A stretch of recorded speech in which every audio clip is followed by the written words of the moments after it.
તો અત્યારે હાલ એક મહત્વપૂર્ણ સમાચાર સામે આવી રહ્યા છે વરસાદને લઈ અને તેની પર નજર કરીએ તો સવારે 6 થી બપોરના 12 સુધીના વરસાદના આંકડા સામે આવી ગયા છે। 99 તાલુકાઓમાં અવિરત વરસાદ। તાપીના ડોલવણની વાત કરીએ તો સૌથી વધુ 4 ઇંચ જેટલો વરસાદ નોંધાયો છે। તાપીના ડોલવણમાં 4 ઇંચ વરસાદ, સુરતના બારડોલીમાં 3 ઇંચ જેટલો વરસાદ ખાબકી ગયો છે।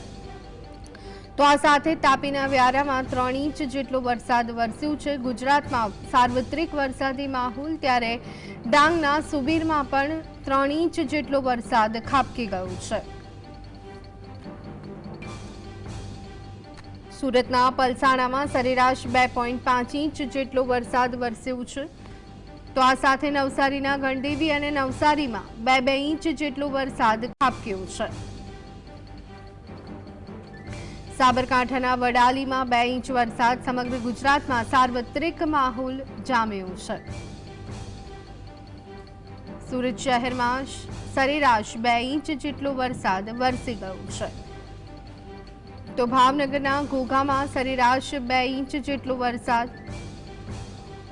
તો આ સાથે અન્ય 89 તાલુકાઓમાં પણ નોંધપાત્ર વરસાદ વરસ્યો છે।